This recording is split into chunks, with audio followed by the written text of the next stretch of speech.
Okay जी, चलिए start करते हैं। तो जैसे आप लोगों ने कहा था कि ये थ्योरी एक बार, मतलब ये हालांकि 11th 12th का है, तो मुझे लगता है डेफिनेशन तो पता ही है, ब्रीफली बता देता हूँ। जो अभी मैंने ग्रुप में एक असाइनमेंट भेजा था, जैसे ये वाला जो है, तो मेनली इसमें क्या जानना है आपको कि what is the domain, range, injective, bijective, surjective. तो डेफिनेशन जानते होंगे आप ना। मैं अगर ब्रीफली थ्योरी बताऊं कि फंक्शन का क्या डेफिनेशन है, ये जो आपका फंक्शन है इसका डेफिनेशन क्या है, कोई बताइए, है ना। जनरली क्या कहते हैं, चलो बेसिक सेंस में अगर बात करें कि मान लो let A and B are two non empty set, ठीक है ना, ऐसा है। सो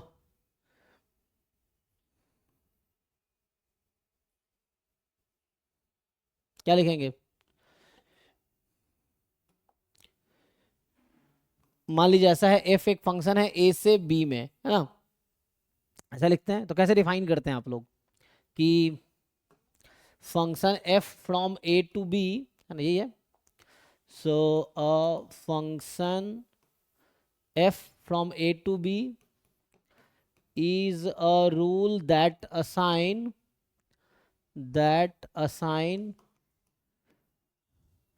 each outcome of set A to a unique image in set B।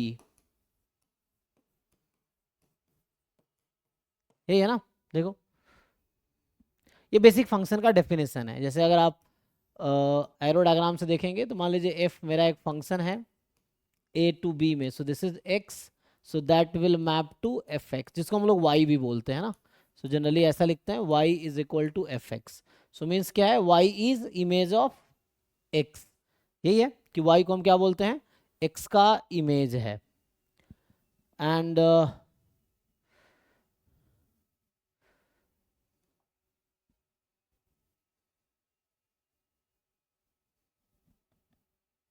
Basic ये डेफिनेशन है। फिर एक वर्ड आता है डोमेन, कोडोमेन, रेंज, है ना, उसका मेनली डिस्कशन करना है। सो व्हाट इज डोमेन, सो जो डोमेन है आपके पास इज सेट ए, ये जो सेट ए है ये डोमेन है। कोडोमेन क्या है, सो कोडोमेन ये सेट बी है, अगर ऐसा लिखा हुआ है तो। रेंज क्या होगा, सो रेंज फंक्शन का set of values of Y such that, या ऐसा लिखूं, set of values of F X such that X belongs to A.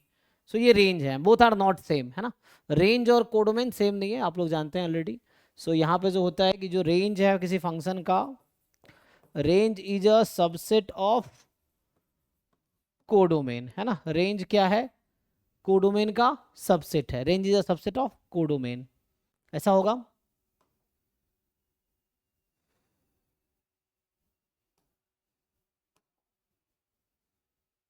Okay जी, देख लीजिए।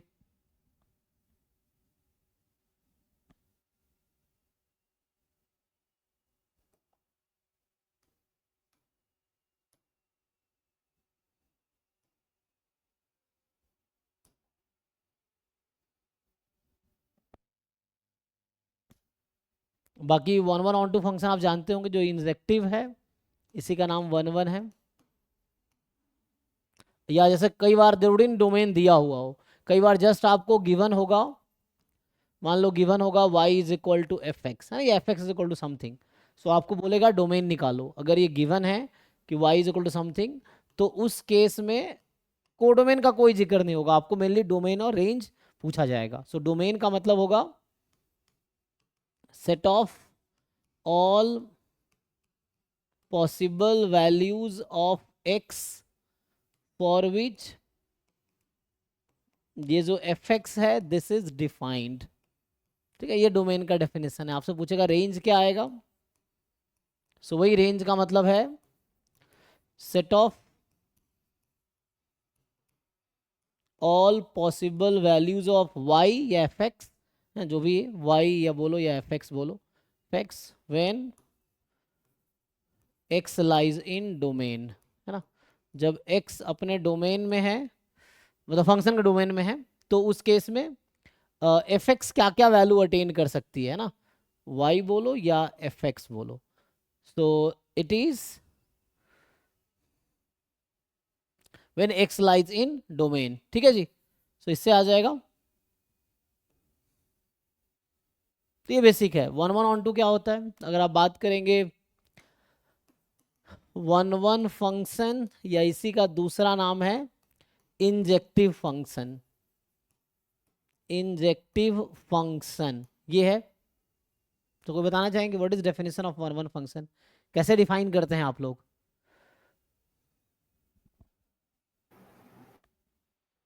सर जैसे कि सेट ए का हर सेट ए का हम्म। और जितना भी एलिमेंट है उसमें सेट बी में उसका इमेज होना चाहिए, यूनिक। नहीं, इमेज तो होगा फंक्शन हो। हम्म। Sir, if f x1 is equal to f x2 means x1 is equal to x2.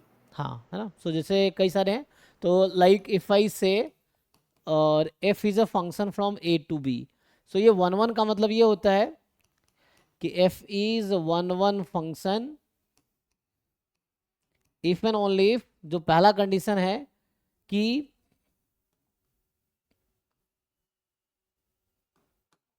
if and only if distinct elements in domain map to distinct elements in codomain।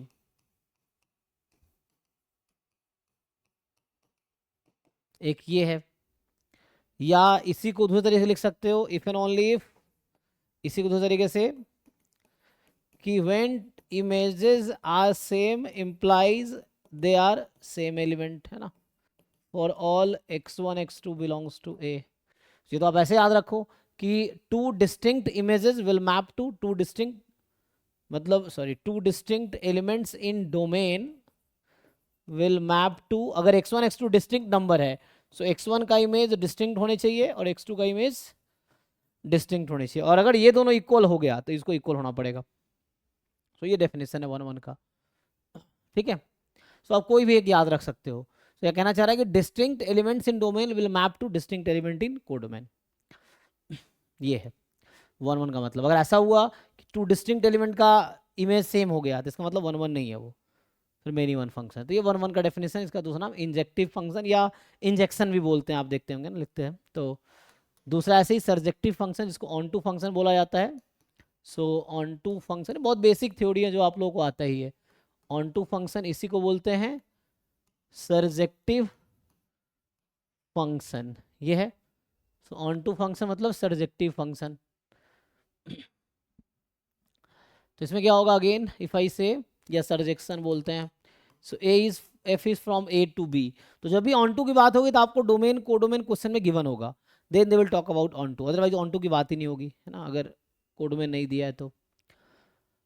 तो यहाँ पे क्या होता है, f is onto if and only range of function is equal to codomain of function. तो आपको समझ आ रहा होगा, इसका मतलब ये है, रेंज अभी क्या बताया था, F A is range and codomain is F A, मतलब क्या है कि डोमेन के एलिमेंट्स कहाँ कहाँ मैप हो रहे हैं उसका कलेक्शन। सो लाइक है ना, ये जैसे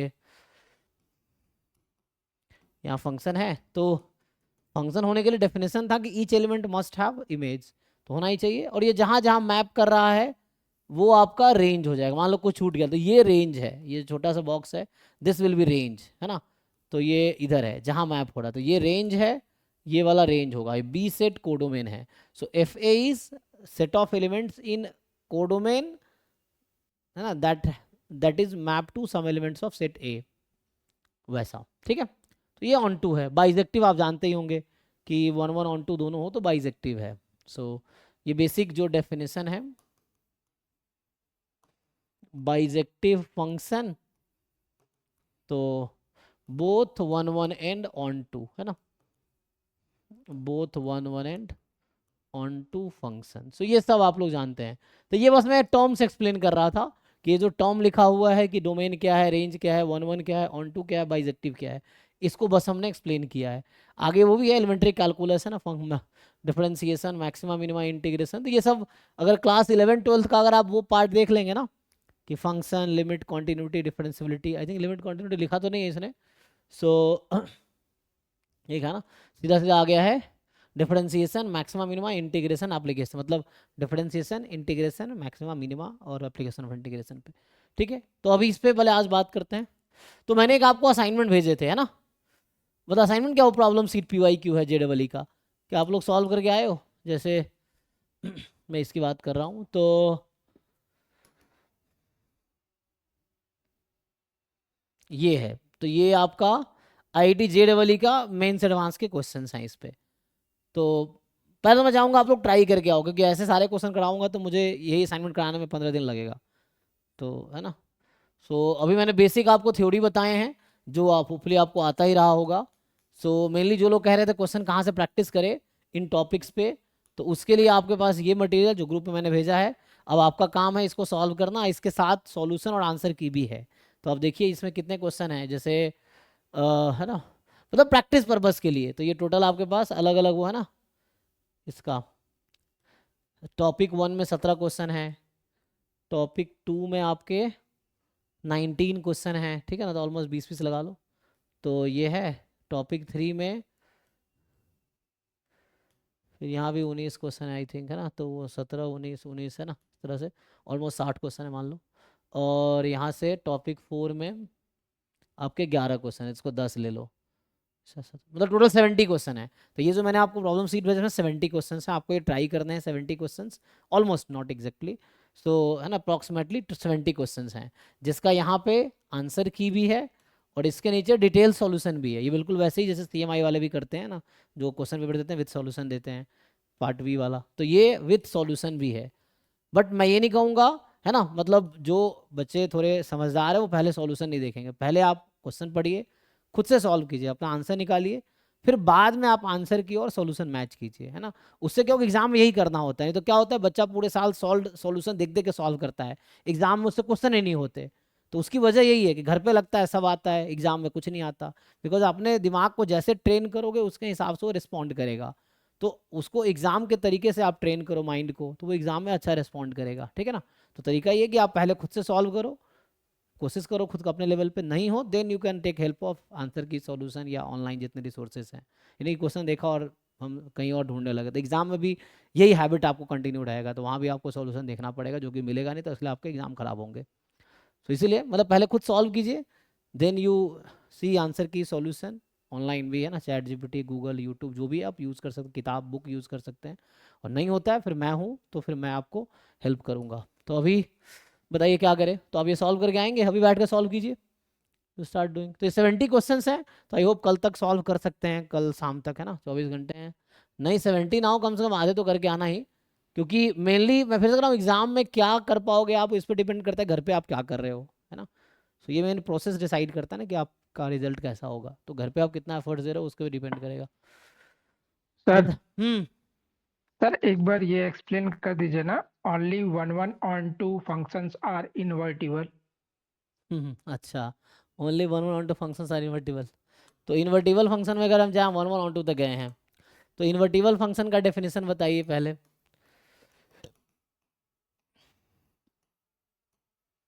इन्वर्टिबल फंक्शन का डेफिनेशन क्या है, हाउ टू डिफाइन, वो जो आप बता रहे हैं वो थ्योरम है, और कन्वर्स भी ट्रू है, not only 1 1 function invertible, invertible is 1 1 also. तो इसका जो डेफिनेशन है कि a function f from a to b is invertible if and only if there exists another function g from b to a such that कि f of g of x composition is equal to x for all x belongs to domain of g. So domain of g कितना है b, ठीक है, and g of f of x is equal to x, जहाँ x belongs to domain of f, तो f का domain कितना है a, for all x belongs to a, है ना। इसी को अगर मैं शॉर्ट में लिखूं तो मैथ बुक में आप देखेंगे तो लिखा रहता है कि f o g is equal to I over domain of g which is B and g O F is equal to I over domain of f which is A. तो ऐसा किताब में लिखा होगा, देखो आई मतलब आइडेंटिटी फंक्शन, ठीक है। सो एफ ओ जी एक आइडेंटिटी फंक्शन हो जाए over domain B, G O F is identity function over domain A, ठीक है। देखिए तो बताइए। अच्छा अब आप जो कह रहे हो थ्योरम है, तो उसको प्रूफ देख सकते हैं। प्रूफ कई जगह आपको मिल जाएगा, किताब में कहीं भी मिल जाएगा। वो थ्योरम है कि f from A to B is invertible if and only if f is both, if and only if है 1 1 एंड ऑन 2, या वही बाइजेक्टिव है ना। तो इन्वर्टिबल है तो बाइजेक्टिव होगा, बाइजेक्टिव है तो इन्वर्टिबल होगा। ये थ्योरम है, इसका प्रूफ आप देख सकते हैं। तो प्रूफ मुझे लगता है 11th-12th के बुक में भी है। आप क्लास 12th का एनसीईआरटी खोलिए, उसमें ये थ्योरम है और उसमें उसका प्रूफ है। क्लास 12th के एनसीईआरटी में कोई भी बुक कैलकुलस की उठा लीजिए, स्टैंडर्ड बुक, बार्टल की री एनालिसिस की बुक है कैलकुलस या री एनालिसिस की कोई बुक उठा लीजिए, वहाँ प्रूफ मिल जाएगा आपको। आपको देखना है कैसे, तो हमें तो मेनली क्वेश्चन सॉल्व करना है। सो आपको याद रखना होगा कि अगर अगर आपने बाइजेक्टिव प्रूफ कर दिया तो इन्वर्टिबल प्रूफ कर दिया, फिर पूछते हैं इन्वर्स निकलेगा कैसे। तो उस केस में इन्वर्स कैसे निकलता है। सो अगर ये इन्वर्टिबल है तो फर्दर आप y को एफ एक्स मान लो, तो जो x की वैल्यू यहाँ से निकल के आएगी वो एफ इनवर्स y होगी, है ना। तो जो x की वैल्यू निकल के आएगी एफ इनवर्स y होगी। तो ये है even if and only if, यहाँ भी है y is F x if and only if this, कब, अगर इन्वर्टिबल है तब। तो ऐसा होगा, ठीक है। देखिए प्रूफ है ना, बहुत सारे रेफरेंस बुक्स हैं, कोई भी बुक उठा लो, कोई भी मैथमेटिकल एनालिसिस, री एनालिसिस, कैलकुलस की बुक उठाओ, उसमें प्रूफ है। ढंग से एक एक लाइन पढ़ो, क्योंकि थ्योरेटिकल प्रूफ होगा, इसमें टाइम लगेगा, आपको समझना पड़ेगा ईच स्टेप, है ना, एब्स्ट्रैक्ट होता है। तो आप इस तरीके से भी दिखा सकते हो, इस तरीके से भी दिखा सकते हो। ये इन्वर्स निकालने का तरीका है कि हाउ टू फाइंड इन्वर्स। तो एफ इन्वर्स वाई निकल आया, जैसे मान लो एफ इन्वर्स वाई निकालोगे तो ये वाई के टर्म में आएगा, तो आप वाई को हटा के एफ इन्वर्स एक्स चाहिए तो वाई को हटा के आप एक्स रख देना, तो ये आ जाएगा, ठीक है। देखिए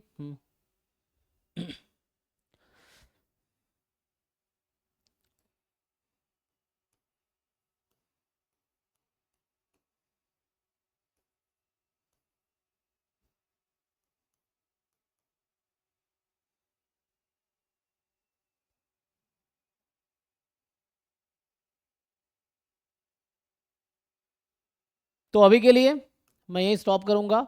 ये आपका होमवर्क है कल के लिए, सॉल्व करके आओ, डाउट पूछो। नहीं डाउट होगा एक भी क्वेश्चन नहीं बताऊंगा मैं, ठीक है। मैं ये मान लूंगा कि सारा आपने सॉल्व कर लिया है। सो ये आपका काम है, इसको पूरा सॉल्व करके आना, फिर जो डाउट होगा वो मैं फिर डिस्कस करूंगा। सॉल्व करो खुद से, 70 क्वेश्चन है ऑलमोस्ट, उसके आंसर भी हैं, सॉल्यूशन भी है, देख के आओ। नहीं समझ आ रहा फिर मुझसे पूछो, ठीक है। उसके बाद फिर हम लोग ये असाइनमेंट कर लोगे, फिर मैं इसका थ्योरी बताऊंगा। तो ये ट्राई करके आओ, बाकी कल डिस्कस करेंगे। अब ये आपका काम है सॉल्व करके आना, क्योंकि एग्जाम आपको निकालने हैं। फिर मैं ये वाला पार्ट डिस्कस करूंगा, ठीक है ना। उसके बाद इसका अलग असाइनमेंट होगा, है ना, मैक्सिमा, मिनिमा, डिफरेंशिएशन, इंटीग्रेशन, है ना, ये सब है। टोमेटो वाली बुक है, उसके क्वेश्चंस भी कर सकते हो जो ग्रुप में होगा। सो मैं कुछ भेज देता हूँ चाहो तो ये सब बेसिक कैलकुलस पार्ट है। कैलकुलस पार्ट ये है ना, ये कैलकुलस है आपका, डिफरेंशियल कैलकुलस, उसमें फंक्शन और ये। कुछ पूछना है जी और? नहीं तो आप सॉल्व करके आओ, ये आज के लिए होमवर्क है। You solve that assignment and कल मिलो आप डाउट के साथ। अब यही स्टॉप करते हैं, थैंक यू।